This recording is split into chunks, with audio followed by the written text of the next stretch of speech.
दोस्तों अब तक आपको 3 क्लास हमारी मिल चुकी है। आज हमारा लेक्चर 4 चलता है। देखो पहले लेक्चर में मैंने आपको बताया था प्राकृतिक संख्याओं के योग के बारे में और सम संख्याओं के योग के बारे में। उसके बाद दूसरे लेक्चर में मैंने बताया था आपको विषम संख्याओं के योग के बारे में। इसके बाद जो तीसरा हमारा लेक्चर हुआ है, तीसरे लेक्चर में मैंने आपको बताया था बीजगणित सूत्र पर आधारित प्रश्न। उसके बाद आज हमारा चौथा लेक्चर है, लेक्चर नंबर 4 है। तो इसमें मैं आपको बताता हूं गुणनफल में शून्यों की संख्या ज्ञात करना। अगर मान लो हम 1 से लेकर 100 तक या 1 से लेकर 1000 तक संख्याओं की आपस में गुणा करते हैं तो गुणनफल में हमें कितनी शून्य प्राप्त होंगी। चलो हमें हमारा टॉपिक है गुणनफल में शून्य ज्ञात करना। हमारा जो टॉपिक है गुणनफल में शून्य ज्ञात करना। अब हमें कोई भी एग्जाम्पल ये दिया कि भाई 1 2 3 4 से लेके हमें दिया 9 और 10 तक परस्पर गुणा करने पर गुणनफल में कितनी शून्य होंगी। हमें ये चीज दिया, हमें कह रहा है कि अगर 1 से लेकर हमने 10 तक परस्पर गुणा करते हैं तो गुणनफल में कितने शून्य होंगी। या हमसे ये कह सकता है कि गुणनफल में दाईं तरफ दाईं तरफ कितनी शून्य होंगी, हमें ये दिया है। तो देखो सबसे पहले तो हमें अगर हम 1 से लेकर 10 तक की संख्या लिखते हैं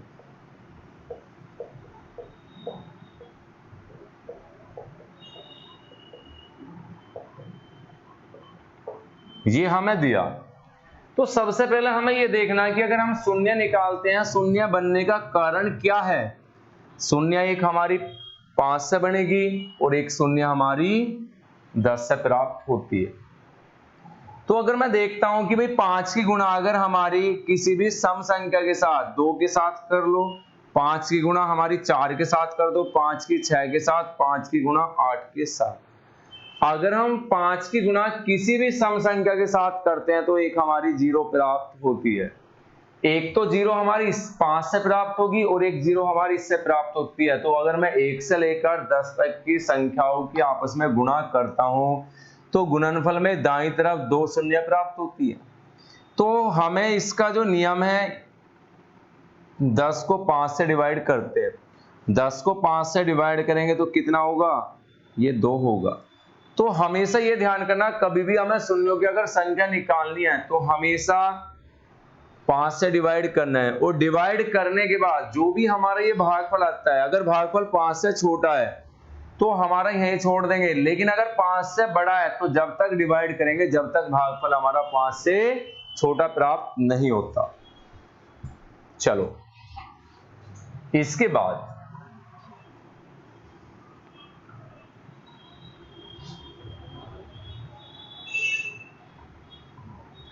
अगला एग्जाम्पल हमें ये दिया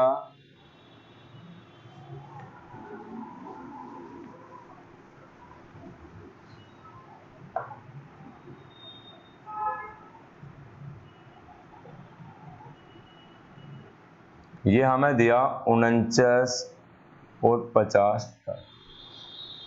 अगर हम 1 से लेकर 50 तक की परस्पर गुणा करते हैं तो गुणनफल में हमारी कितनी शून्य होंगी।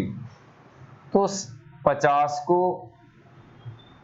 5 से डिवाइड करते हैं, डिवाइड करने के बाद ये हमारा 10 प्राप्त हुआ। अब ये हमें देखना है कि 10 हमारा 5 से छोटा है या 5 से बड़ा है। तो ये हमारा 5 से बड़ा है तो फिर 5 से डिवाइड करेंगे, 5 दूनी 10, तो हमारी यहां से जो 0 प्राप्त होंगी ये 12 0 प्राप्त होंगी। चलो इसके बाद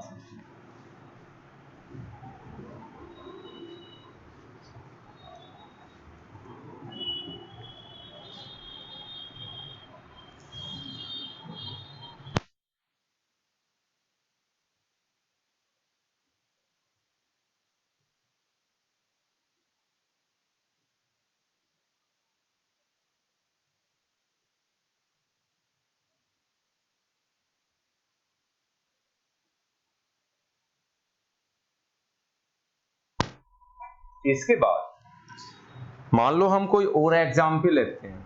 हमें एग्जाम्पल दिया भाई, अगर हम 1 2 3 से लेकर ये हम 99 और ये 100 तक परस्पर आपस में गुणा करते हैं, तो हमसे ये कहेगा कि गुणनफल में दाईं तरफ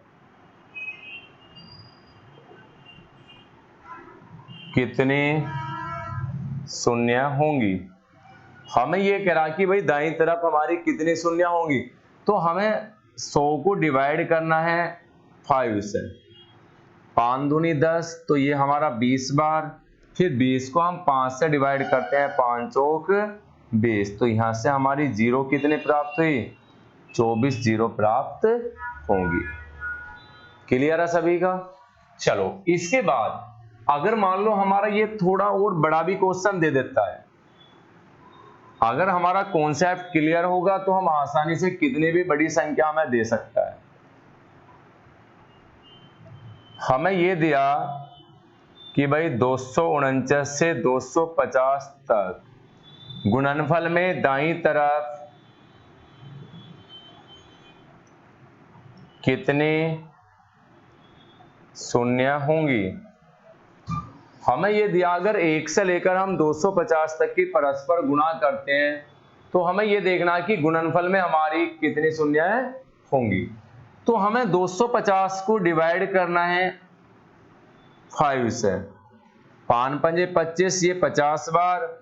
5 से ये फिर 10 बार, फिर 5 दूनी 10, तो ये हमने डिवाइड किया। डिवाइड करने के बाद ये टोटल जब तक 5 से छोटा नहीं होगा जब तक डिवाइड करना है। तो यहां से 50, 60 और 2 62, तो यहां हमारी कितनी जीरो प्राप्त होंगी, 62 जीरो प्राप्त होंगी। क्लियर है। अगर मान लो हमारा ये क्वेश्चन ऐसा ना देके थोड़ा सा चेंजिंग कर देता है इसमें, हमें ये दिया एग्जाम्पल कि भाई 1 3 5 से लेकर हमें ये दिया 99 तक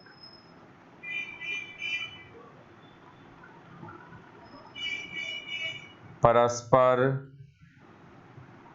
गुणा करने पर दाईं तरफ कितने शून्य प्राप्त होगी। यह हमें दिया कि अगर 1 से लेकर हमारे 99 तक परस्पर गुणा करने पर दाईं तरफ कितनी शून्य होंगी। तो देखो सबसे पहले मुझे ये देखना है कि अगर 1, इसके बाद ये 3, ये हमें दे रखा 5 और यहाँ पे हमें डैश देके यह 99। तो अगर मैं ये देखता हूं ये सारी की सारी संख्या हमारी कैसी है, ये हमारी संख्या है विषम। और विषम संख्याओं के अगर हम आपस में गुणा करते हैं तो गुणा करने पर हमारी कोई भी जीरो प्राप्त नहीं होती, क्योंकि जीरो बनने का कारण एक तो 5 है और एक जीरो बनने का कारण है 10।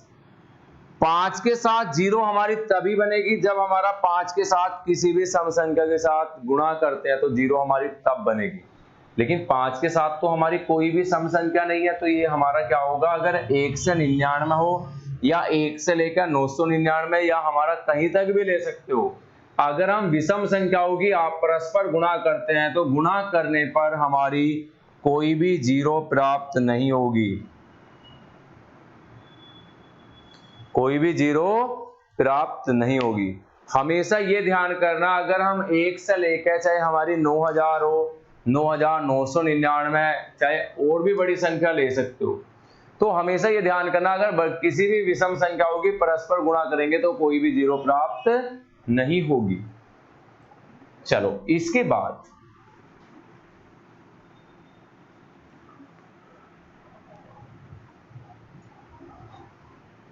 हमें दिया अगला एग्जाम्पल, हमें कह रहा 403 तक गुणा करने पर गुणनफल में दाईं तरफ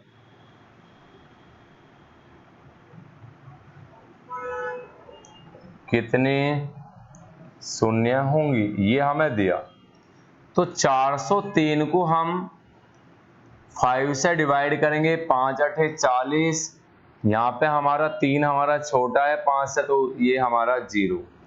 5 से 80 को डिवाइड करेंगे 16 बार, 5 से 16 को डिवाइड करेंगे 3 बार, 3 अब हमारा 5 से छोटा है।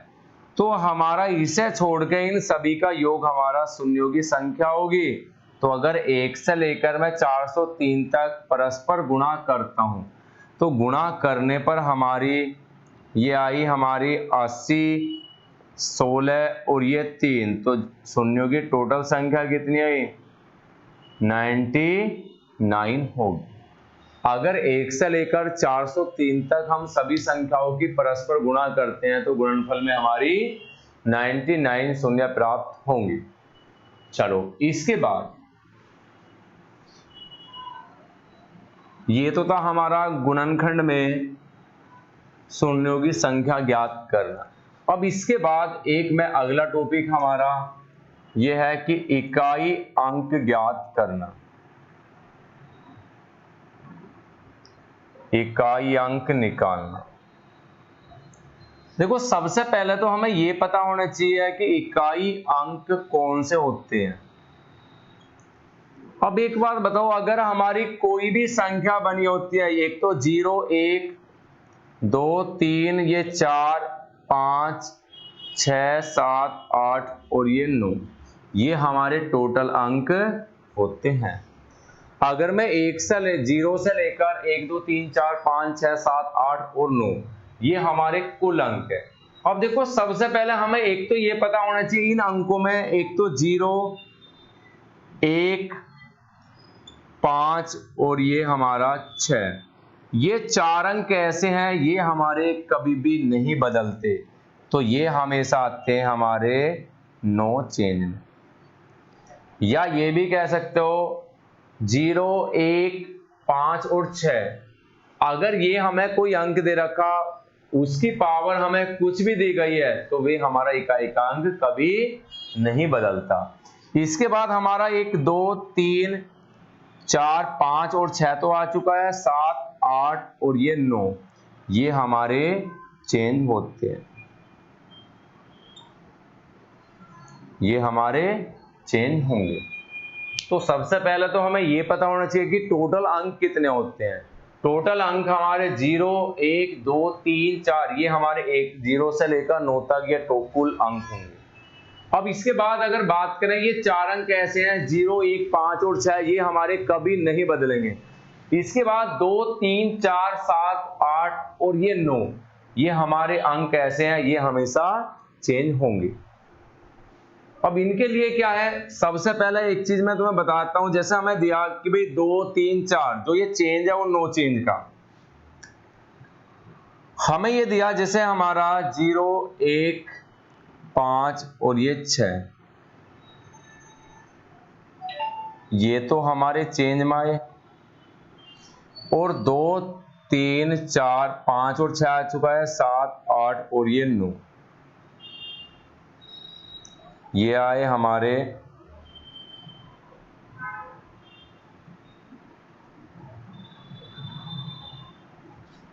चेंज। 0, 1, 5 और 6 तो हमारे नो चेंज है, और ये हमारा 2, 3, 4, 7, 8 और 9, ये हमारे हमेशा चेंज होते हैं। अब ये कह लोगे कि ये चेंज होते हैं, लेकिन इनके लिए नियम क्या है।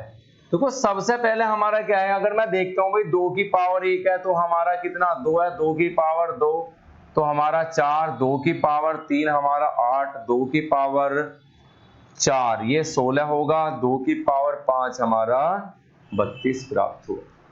तो अगर मैं देखता हूं कि भाई इकाई का अंक हमारा यहां से, अगर इकाई का अंक सेम हो की कंडीशन में आता है, तो यहाँ पावर 1 है और यहाँ पावर कितनी 5 है। यहाँ पे पावर 1 है और यहाँ पे पावर है 5, तो 1 पावर से 5 पावर मुझे जाना पड़ रहा है, तो मुझे कितनी पावर चलनी पड़ रही है, 4 पावर चलने के बाद इकाई अंक हमारा सेम हो रहा है। अब इसके बाद हमें सबसे पहले ये ध्यान रखना, जो भी हमारी पावर होगी, पावर को 4 से डिवाइड करते हैं। 4 से डिवाइड क्यों करते हैं, पता चला होगा कि हमें अगर इकाई अंक सेम करना है तो सेम करने के लिए हर 4 पावर हमें चलना पड़ता है। अब जैसे हमें मान लो ये दिया, अब ये तो 2 की पावर है, अगर मान लो हमने 3 उठाते हैं, हमें दिया 3 की पावर 1 3, 3 की पावर 2 हमारा 9, 3 की पावर 3 हमारा 27, 3 की पावर 4 81 और 3 की पावर 5 हमारा 243। तो यहां भी अगर इकाई अंक मेरा सेम होता है तो मुझे क्या पावर चलनी पड़ रही है, 4 पावर चलनी पड़ रही है। तो हमेशा हम 4 से डिवाइड करते हैं। अब तुम अगर ऐसा भी कह सकते हो भाई 9 की पावर 1, तो 9 आ रहा, 9 की पावर 2 हमारा कितना 81, 9 की पावर 3 हमारा 729, 9 की पावर 3 हमारा 729 होगा, या इसे तुम इधर भी लिख सकते हो 9 की पावर 3 729। तो अब इसमें ये देख सकते हो कि हमारी 2 पावर के बाद इकाई का अंक सेम हो रहा है, लेकिन हमें ये ध्यान रखना है कि कुछ कंडीशन तो ऐसी होंगी, जैसे हमारा मान लो 4 है, 4 की पावर 1 4 है, 4 की पावर 2 16 है, 4 की पावर 3 हमारा कितना 64। या तो तुम इसमें ये नियम लगा सकते हो कि भाई अगर 4 की पावर सम है, 4 की पावर सम है तो इकाई अंक हमारा, 4 की पावर सम है तो इकाई अंक 6 होगा। अगर 4 की पावर हमारी विषम है तो इकाई का अंक हमारा 4 होगा। एक तो ये तरीका लगा सकते हो। अब इसके बाद अगर मान लो तुमने ये यहां से ऐसे भी कह सकते हो भाई 9 की पावर अगर मेरी विषम है तो इकाई का अंक 9 है, 9 की पावर सम है तो इकाई का अंक कितना 1 होगा। लेकिन एक बात ध्यान दो, अगर मैं 4 के लिए हमारा क्या सम और विषम के 2 नियम, 9 के सम और विषम के 2 नियम, फिर उसी प्रकार 8 7 4 3 2 इन हर किसी के नियम, तो इतने नियम कहां तक याद रखोगे। तो एक नियम एक ऐसा है, ये पर्टिकुलर नियम एक ऐसा है, ये हमारा सभी में काम करेगा, क्योंकि कुछ अवस्था ऐसी होती है कि 2 पावर के बाद चेंज हो जाता है, लेकिन हमेशा 4 पावर के बाद तो हर अंक चेंज होता है, हर 4 पावर के बाद तो उसे चेंज होना ही पड़ेगा। लेकिन इसमें क्या, जैसे इसमें तो 2 के बाद हो रहा, 9 में भी 2 के बाद हो रहा, 0 1 5 और 6 तो कभी चेंज होता नहीं, उसे तो हमें कुछ देखना नहीं है। तो हमें क्या है, सिर्फ ये ध्यान रखना जो भी हमारी पावर होगी, पावर को हमेशा 4 से डिवाइड करना है, डिवाइड करने के बाद जो भी हमारी शेष बचेगा 2 3 4 5 6 ये 7 8 और ये 9, जो भी हमारी पावर होगी पावर को हमें 4 से डिवाइड करना है। डिवाइड करने के बाद जो भी हमारा शेष प्राप्त होगा, डिवाइड करने के बाद जो भी हमारा शेष होता है, शेष को इकाई अंक की पावर लिखते हैं। हमें यह दिया कि जो भी हमारी पावर होगी पावर को 4 से डिवाइड करना है, डिवाइड करने के बाद शेष को इकाई अंक की पावर लिखते हैं। अब इसके बाद हमें यह दिया, मान लो हमने कोई एग्जाम्पल ये लेते हैं कि भाई 17 है, 17 की पावर यहां से हमें दिया 14। अब ये कह देगा इकाई अंक बताओ। अगर 17 की पावर 14 है तो इसमें हमें इकाई अंक ज्ञात करना है। तो इकाई अंक ज्ञात करने के लिए जो भी हमारी पावर होगी पावर को हमें 4 से डिवाइड करना है। तो 14 को 4 से डिवाइड करेंगे, डिवाइड करने के बाद कितना शेष प्राप्त हुआ, यस से 2 शेष प्राप्त हुआ। अब अगर 2 शेष प्राप्त हुआ है तो हमें कह रहा है इकाई अंक की पावर लिखते हैं। तो इकाई अंक है हमारा 7, 7 की पावर 2, 7 की पावर 2 होता है हमारा 49, तो 49 में इकाई अंक हमारा 9 होगा। हमें दिया 17 17 की पावर 14 में इकाई अंक बताओ। तो सबसे पहले जो भी पावर होगी, पावर को हमें 4 से डिवाइड करना है। डिवाइड करने के बाद जो भी हमारा शेष बचेगा, शेष को इकाई अंक की पावर लिखते हैं।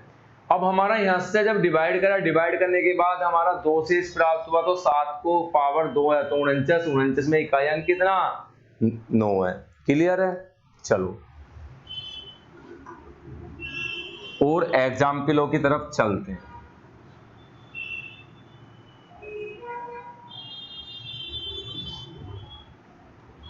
हमें दिया अगला एग्जाम्पल ये दिया कि 234 की पावर 35। अब हमें ये कह रहा इकाई अंक बताओ। 234 के पावर 35 में इकाई अंक बताना है। तो सबसे पहले हमें ये देखना जो भी पावर है, पावर को 4 से डिवाइड करना है। पावर हमें दी है 35, 35 को 4 से डिवाइड करेंगे, 4 अठे 32, तो कितना बचा हमारा 3 शेष प्राप्त हुआ। अब यहां से इकाई अंक है 4, इकाई अंक 4 है तो 4 की पावर 3, तो यहां से कितना होगा 4 इकाई अंक होगा। क्लियर है? चलो इसके बाद अगर हमें ये दिया 2008 की पावर 2020 है, या ये ले लो 2022 है, इकाई अंक बताओ। तो देखो सबसे पहले हमारा ये 8 है, ये 22 को सबसे पहले ये ध्यान रखना पूरी संख्या को डिवाइड नहीं करना, लास्ट की 2 डिजिट को। 22 को 4 से डिवाइड करता हूं, 4 पंजे 20, तो कितना शेष बचा 2 शेष प्राप्त होता है। अब ये 8 की पावर 2 हमारा 64, 64 में इकाई अंक कितना होगा, इकाई अंक हमारा 4 प्राप्त होगा। क्लियर है? चलो इसके बाद अब एक चीज और ध्यान दो, हमने ये बताया कि शेष को इकाई अंक की पावर बनाते हैं। भाई हमें ये दिया कि सबसे पहले हमारी जो भी पावर दिया, पावर को 4 से डिवाइड करने के बाद ये बात कही कि शेष को इकाई अंक की पावर बनाते हैं या पावर लिखते हैं। हमें यह दिया कि जो भी पावर है 4 से डिवाइड करने के बाद शेष को इकाई अंक की पावर बनाते हैं। लेकिन अगर ये ध्यान रखना, अगर हमारा कोई भी शेष नहीं बचता, अगर शेष ना बचे तो इकाई अंक की पावर 4 लिखते हैं। हमें यह दिया कि अगर शेष ना बचे तो इकाई अंक की इकाई अंक की पावर 4 लिखते हैं। अब जैसा मैं कोई भी एग्जाम्पल ये दिया कि भाई 13 की पावर 16, अब हमें ये कह रहा इकाई अंक बताओ।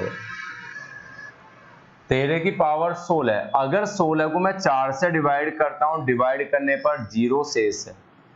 शेष अगर 0 बचता है तो यहाँ पे इकाई अंक है 3, इसकी पावर 4, 3 की पावर 4 कितना, ये होता है 81, 81 में इकाई अंक कितना होगा 1 होगा।